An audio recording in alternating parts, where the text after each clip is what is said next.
तुम्हें कहना पड़ेगा कि हमारी ये व्यवस्था कर दो। क्या समझे हो तुम प्रभु को? तत्काल समस्त समस्याओं से निपटने का एक उपाय है,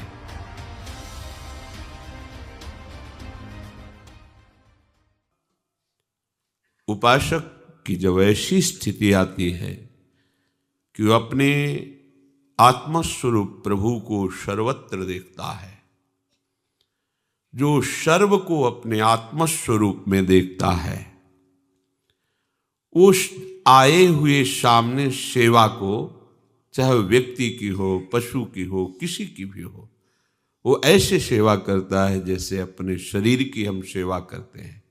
इसमें दो बातें हैं, एक है कि बहुत प्रियता से सेवा करते हैं अपने शरीर की, दूसरी बात है हम शरीर की सेवा करने के बाद कोई पुण्य लाभ या कोई हमारा यश कीर्ति करे, ऐसी आकांक्षा नहीं होती, क्योंकि मेरा शरीर है। ऐसे ही संपूर्ण चराचर को श्री भगवान कहते हैं, वो अपने शरीर की उपमा से सब जगह सुख दुख का अनुभव करता है। सब सुखी हैं, सब आनंदित हैं, ऐसा उसका भाव रहता है। आनंदित रहें, सुखी रहें, पर यह भाव तभी रह सकता है जब आप सीमा से हटे। आपने अपनेपन को कुछ सीमा में जोड़ रखा है, अपने शरीर की सीमा में, अपने शरीर के संबंधियों की सीमा में। बस किसी को भी दुख हो, हमें सुख होना चाहिए, और सब चाहे जितने भूखे प्यासे कष्ट सहें, बस जो हमारे सगे स्नेही संबंधी हैं इनको सब सुख प्राप्त हो। बस ये मोह ग्रसित सीमा का जब तक आप नाश नहीं करेंगे, तब तक सार्वभौम श्री भगवान की सच्ची उपासना नहीं होगी। विश्वंभर भगवान सब रूप, वास्तविक सत्य, वही सब रूपों में खेल रहे। वो आपका अशुभ नाश करने के लिए सेवा का अवसर देते हैं। पशु पक्षी व्यक्ति आदि के रूप में हमारे सामने ऐसी परिस्थिति आती है कि हमें सेवा करनी चाहिए, तो हमें उस समय उस सेवा का उल्लंघन नहीं करना चाहिए। प्राप्त सेवा को भगवत कृपा मान करके, वो भगवत प्रसन्नता के लिए, चाहे वो कोई भी हो, कोई भी पशु पक्षी हो, मनुष्य हो, कोई सेवा के समय ये नहीं देखा जाता कि ये कौन है, भावना की जाती मेरे प्रभु हैं, मुझे सेवा का अवसर दिया है। पर हमारी तो दशा ही कुछ बिलग है। हम प्रभु की भी सेवा करते हैं तो सौदेबाजी के साथ, बिना सौदे के प्रभु की भी सेवा नहीं करते। कि देखो कैसी हमारी बुद्धि गिर चुकी है। बिहारी जी आपके लिए फूल बंगला 5 लाख का बनवाएंगे, आप हमारा ये काम कर दीजिए। अब विचार करो, क्या तुम बोल रहे हो, तुम्हें समझ में नहीं आ रहा? ये रुपया ले लो, ये फूल बंगला बनवा दे रहे हैं, तुम्हें 56 भोग पवा देंगे, तुम ये मेरा काम कर दो। जैसे किसी आए व्यक्ति से कहा जाता है तुम्हें 5 लाख रुपए देंगे, तुम्हें एक बंगला भी दे देंगे, तुम्हारी व्यवस्था कर देंगे, उस दुश्मन को मार दो, या अमुक कार्य कर दो, या अमुक कार्य कर दो। कौन हो आप?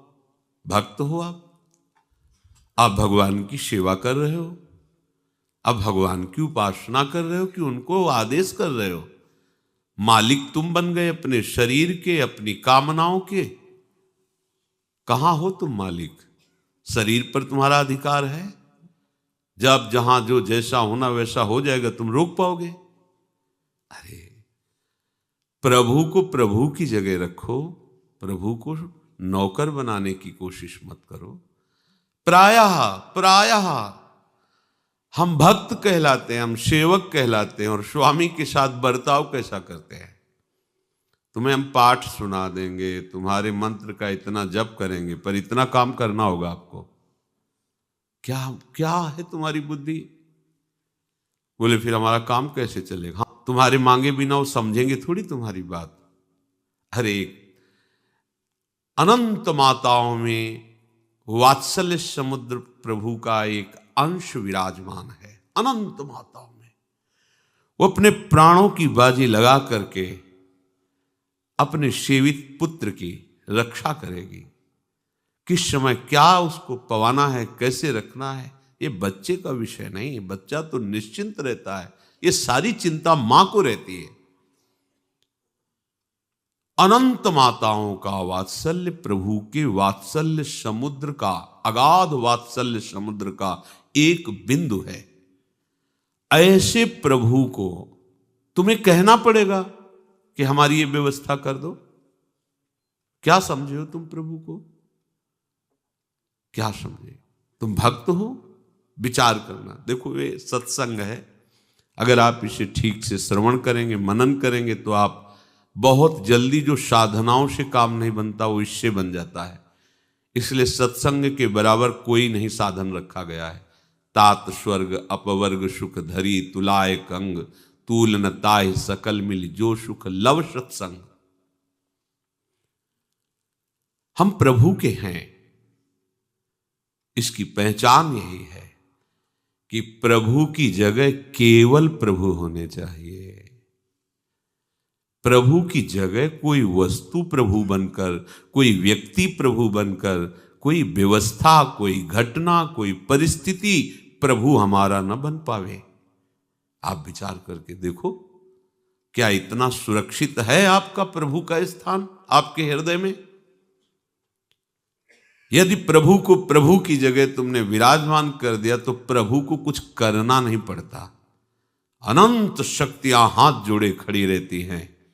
बिना आदेश के, बिना इशारे के हजारों शक्तियां उस उपासक की रक्षा और उसकी व्यवस्था करने लगती है। विश्वास कीजिए, ये सब प्रभु को आदेश नहीं करना पड़ता, अपने आप सब व्यवस्था होती रहती है। किसी चोर को दंड देने के लिए राष्ट्रपति का शासन लागू नहीं होता। राष्ट्रपति का फोन नहीं आता कि इसको पीटो, नहीं आता। अनंत शक्तियां अपने आप सब कार्यरत हैं। जहां आप प्रभु की शरण में होकर विश्वास करके अपनी बिल्कुल चिंता छोड़ दी, प्रभु का केवल चिंतन तुम्हारा कार्य है। भगवान की मांग है, वो चाहते हैं तुम्हें करना पड़ेगा। अनन्यस चिंतयन्तो माम, बस इतना तुम्हारा कार्य है। अनन्य चिंतन, अनन्य आश्रय। फिर तुम्हें मांग नहीं करनी पड़ेगी। कैसी मांग करनी पड़ेगी? सर्वज्ञ, सर्वत्र, सर्वशक्तिमान और सर्वसुहृद, सुहृदम सर्वभूतानाम। ओहो, विचार करो आप। जिसको हमने अपने प्रभु के स्थान पर विराजमान किया है वो सर्वज्ञ है, उसको बताने की जरूरत नहीं है। वो सर्वशक्तिमान है, कुछ भी ऐसा नहीं जो उससे हो नहीं सकता। जो था, जो है, जो होगा, सब उसी से होता है। वो सर्वत्र है, तुम्हारे पास है, और वो आपको बहुत प्यार करते हैं। सुहृदम सर्वभूतानाम। फिर आपको क्या जरूरत है चिंता करने की? फिर आपको यह कहने की कैसे जरूरत पड़ गई कि हम आपको भोग लगा देंगे, आपका ये कर देंगे, आप हमारा काम ये कर दो? कितनी मंद बुद्धि है। ऐसे सर्व समर्थ स्वामी से काम करवाना चाहते हो? अरे ये आपका काम नहीं है, उन्हीं का काम है। ये सृष्टि उन्हीं की है। उसी सृष्टि में तुम भी एक हो, वो सब कुछ देख रहे हैं। तुम जो गलती कर रहे हो, अभिमान कर रहे हो, कर्तृत्व भोक्तृत्व भाव रख रहे हो, यही तुम्हारी समस्या है। इस समस्या से उठो। एक आदमी ट्रेन के डिब्बे में दौड़ रहा था, इधर से उधर, इधर से उधर। एक बैठा विवेकी पुरुष देखा, अरे भाई क्यों दौड़ रहे हो? बोले हमें अमुक स्टेशन जाना है। अरे बोले तू बैठ जा, ट्रेन चल रही है, तू तो आराम से बैठ जा। बस ऐसे ही ये सृष्टि चक्र चल रहा है, तुम्हारे चला है थोड़ी चल रहा है।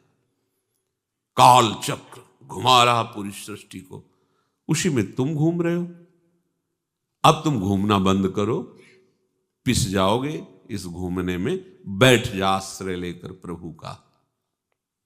जो प्रभु आज्ञा कर रहे हैं वैसी चेष्टा उन्हीं के बल से करो।